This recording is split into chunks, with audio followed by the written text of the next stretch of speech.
අපි අද යන්න හදන්නේ සිංගප්පූරුවේ චයිනීස් ගාඩන්.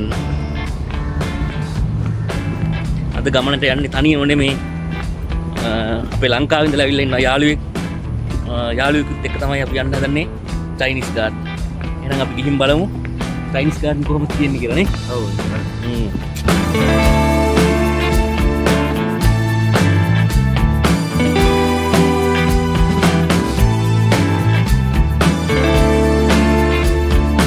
ආරාධනා කරනවා රැඳී සිටින දිගටම වීඩියෝ සමග මේ ට්‍රැවල් බුක් මාගේ තවත් එක් සංචාරයක් චයිනීස් ගාඩන්.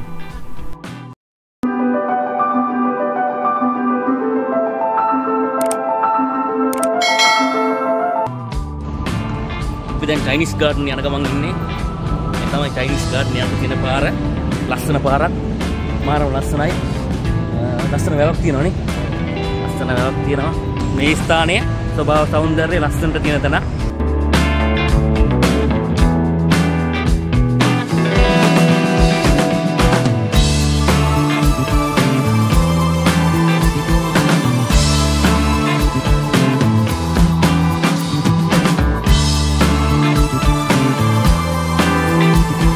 ඔන්න අපි දැන් කිලෝමීටරයක් විතර ඇවිදගෙන චයිනීස් ගාඩන් ඉට්ටුවටම පේන තෙක් මානට ඇවිල්ලා තියෙන්නේ. අපි මේ මග නැවතුනා ලස්සන ප්ලේස් එක.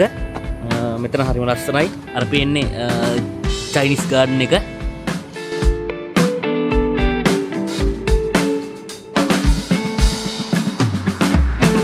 අපිට ඈත් පේනවා ට්‍රේන් එකක් යනවා.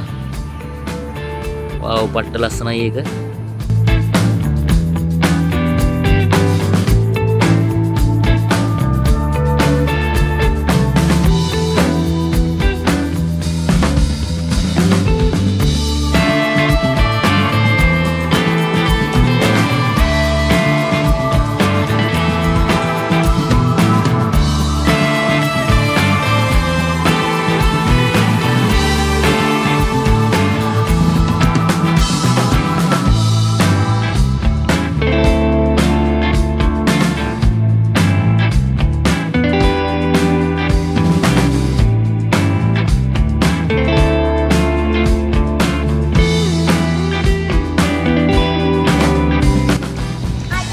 ඔන්න අපි පයින් නැද ඇවිදගෙන චයිනීස් ගාඩන් එකට ඇවිල්ලා තින්නේ. මේ තමයි මේන් එන්ට්‍රන්ස් එක චයිනීස් ගාඩන් එකේ.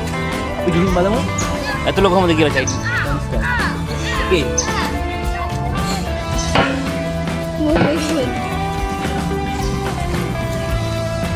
මෙතනින් තමයි ඇතුළ වෙන්න තියෙන්නේ. චීනෙට යනවා වගේ නේ.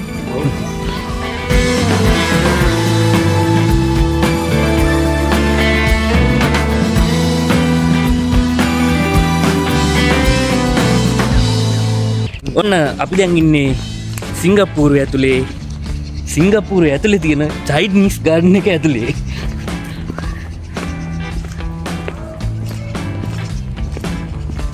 ඒ තමයි චයිනීස් ගාඩන් එන්ට්‍රන්ස් එකෙන් අපි ඇතුලට ඇවිල්ලා දැන් අපි ඉස්සරහට මේ යන ගමන්. මේ චයිනීස් ගාඩන් එක සිංගප්පූරුවේ ජුරෝන් ඊස්ට් වල තමයි පිහිටලා තියෙන්නේ. මෙය සංසුන් හා සංස්කෘතික වශයෙන් ඉතාමත් පොහොසත් ස්ථානයකි. මෙය 1975 දී ආරම්භ කරන ලද තායිවාන් ගෘහ නිර්මාණ ශිල්පී මහාචාර්ය UN චෙන් යූ විසින් නිර්මාණය කරලා තියෙනවා. ඒ වගේම මෙම උද්‍යානය උතුරු චීන අධිරාජ්‍ය ශෛලියට විශේෂයෙන්ම සොන් රාජවංශයේ භූමි අලංකරණයට අනුව නිර්මාණය කරලා තියෙනවා.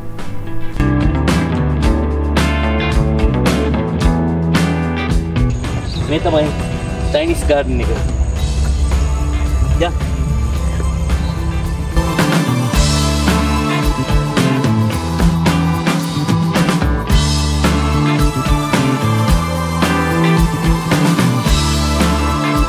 ඇටි කිහිල් දෙකක් තියෙනවා. එන්න පුතේ ඇටි කිහිල්.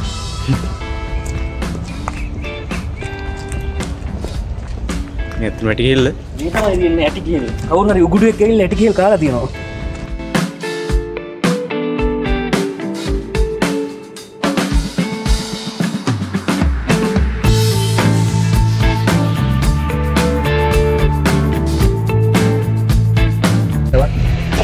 පේන ප්‍රදේශය. ගොඩක් දේවල් බලන්න තියෙනවා. බලමු අපි මොනවද තියෙන චයිනීස් එළවලු මොනවද කියලා.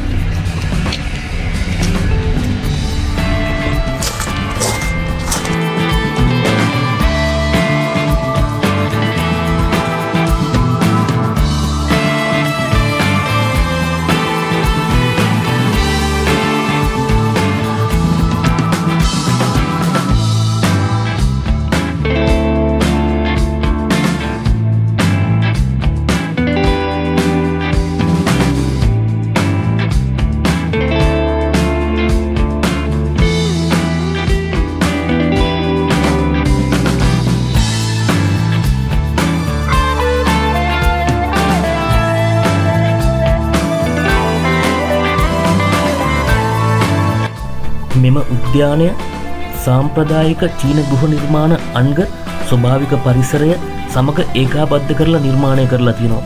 අමුත්තන්ට නාගරික කඩුමුඩියේ සිට සංසුන් ගැලවීමක් දක්වා මනස අරයි යන්න පුළුවන් ලස්සන නිර්මාණයක්. ඔන්න අපි චයිනීස් එළවලු පාත්තිය බලලා දැන් යන්නේ මල් පාත්තිය. මල් පාත්තිය අතන පන්සලක් වගේ තියෙනවා තව ඉස්සරහ. අපි ඒකත් ගිහින් බලමු. තව ඉස්සරහ තියෙනවා ලබුවැල් වගේ එකක් බලන්න.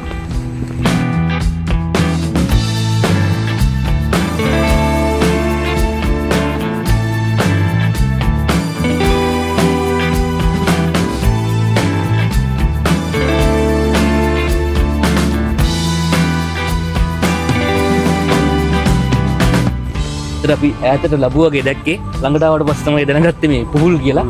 මේ තියෙන්නේ පුහුල් වැලක්.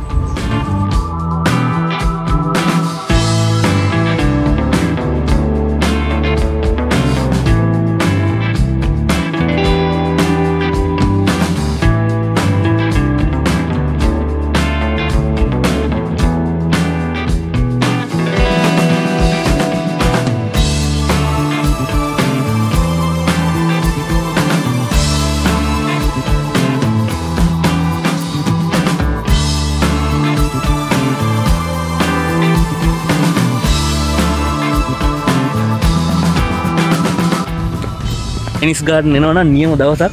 මොකද අවුවත් නැහැ. සුපිරිම දවසක් තමයි අපිට සෙට් වෙලා තින්නද චයිනීස් ගාඩන් එන්න. හොඳට බලන්න පුළුවන් කිසි මහන්සියක් නැතුවනේ. කාලගුණය කියන්නේ අද හොඳටම සිංගප්පූරු කාලගුණය හොඳයි.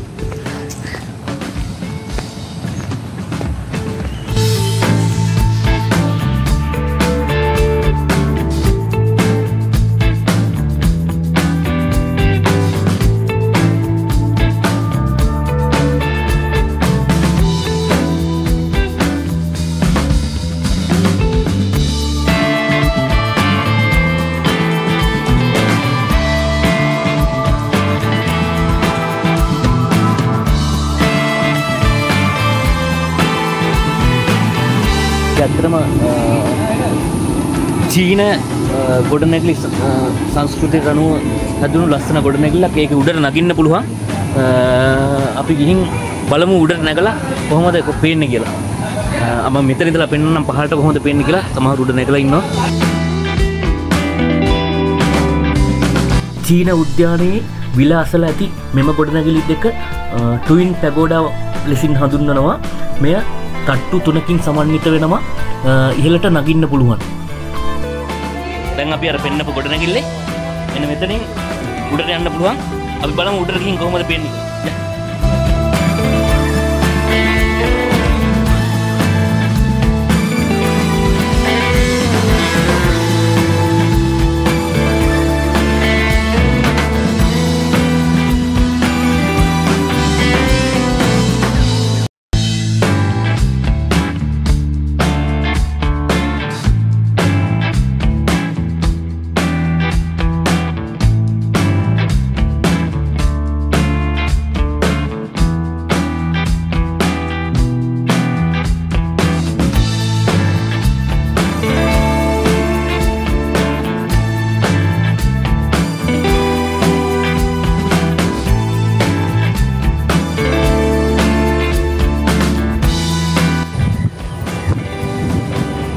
ඉර බැසගෙන යන ලස්සන හැන්දෑවක චයිනීස් ගාඩන්.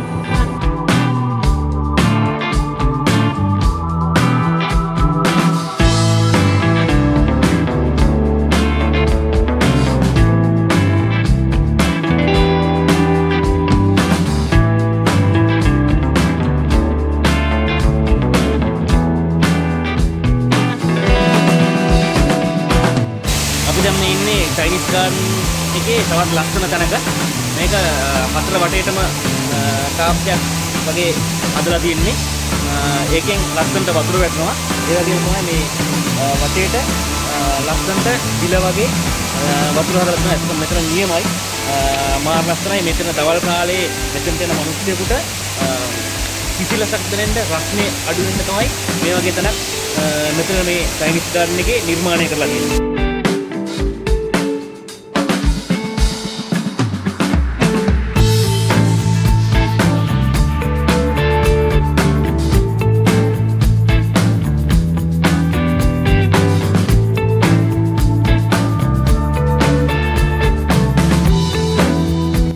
අපි දැන් යන්නේ චයිනීස් ගාඩන් එකේ ප්‍රධානම ගොඩනැගිල්ල කියන්නේ චීන සම්ප්‍රදායට අනුව ගොඩනැගුණු චයිනීස් ගාඩන් එකේ තියෙන ලස්සනම ගොඩනැගිල්ලට මම හිතන්නේ ඒකට උඩට නගින්න පුළුවන්.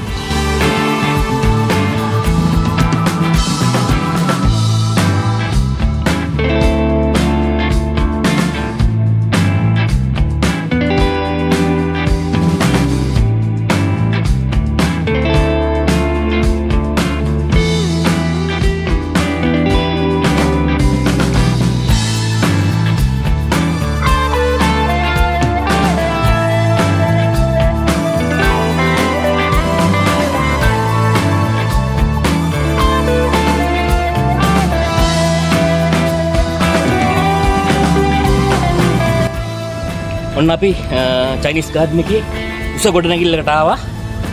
මේ තමයි ඒ ගොඩනැගිල්ල. නමුත් අද ඇතුළට යන්න බෑ.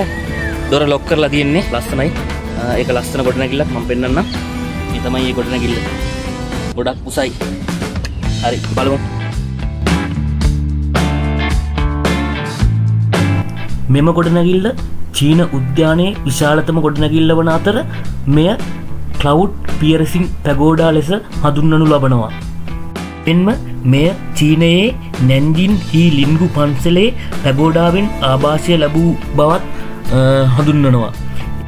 මහල් 7කින් සමන්විත මෙම පැගෝඩාවේ ඉහළ සිට බැලූ විට අවට උද්‍යානය සහ ජුරෝන් ඊස්ට් හි විලෙහි පරිදර්ශක වගේම උද්‍යානයේ අලංකාර පරිදර්ශක දසුන් ලබා දෙනවා.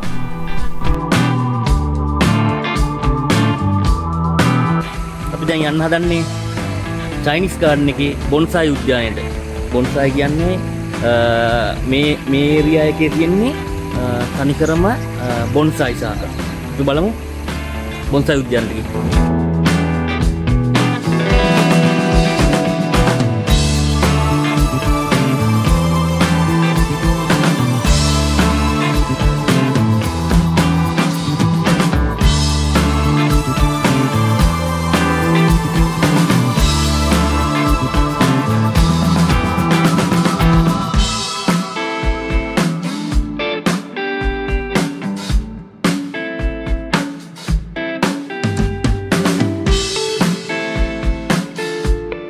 චීන උද්‍යානයට 1992 දී එකතු කරන ලද මෙම බොන්සායි උද්‍යානය සූසෝ විලාසිතාවේ උද්‍යානය ලෙස හඳුන්වනවා. චීනයෙන් සහ වෙනත් රටවලින් ආනයනය කරන ලද බොන්සායි ශාඛ 2000කට වඩා මෙම ස්ථානයේ තිබෙනව බව සඳහන් කරනවා.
දැන් අපි ඉන්නේ චයිනිස් ගාඩන් එකේ නෙළුම් පොකුණ ළඟ. ඇත්තටම අපි හොඳ වටයක් ගහලා ඇවිල්ලා අවසානට ආවේ නෙළුම් පොකුණට. සිංගප්පූරුවේ තියෙන තවත් ලස්සන තැනක් තමයි චයිනිස් ගාඩන් කියන්නේ. ඉතින් අපි කියනවනේ ඕන කෙනෙකුට එන්න චයිනිස් ගාඩන් එක බලන්න රෙකමන්ඩ් කරනවනේ චයිනිස් ගාඩන් කියන එක. එහෙනම් අපි යන්න හදන්නේ දැන්.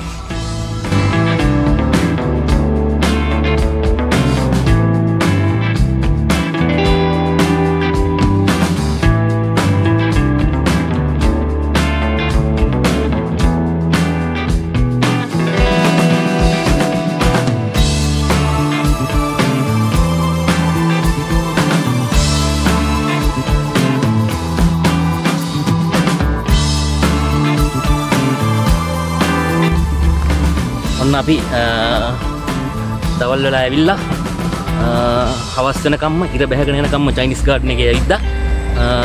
දැන් ඉතින් මේ වෙලාවට ඇත්තටම චයිනිස් ගාඩන් එක මාරම ලස්සනයි. මොකද වටේටම ලයිට් දාලා ඒ ලස්සන අමුතුම එකක් අර දවල් කාලේ නැති ලස්සනක් මේ වෙලාවට තියෙනවා. රාත්‍රී කාලයට වලට පේන ඇති දැන් මේ වටේ. ඉතින් චයිනිස් ගාඩන් එකේ අපි දැන් වටේ මැවිදලා ඉවරයි. අපි දැන් එළියට යන්න කියලා හදන්නේ. එහෙනම් අපි යමුනේ. දවසක හම්බෙමු. thank you.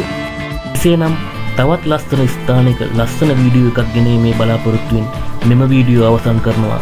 ඉල්ලා සිටිනවා subscribe කර දිගටම මා සමග රැඳී සිටින්න මේ travel book YouTube channel එක.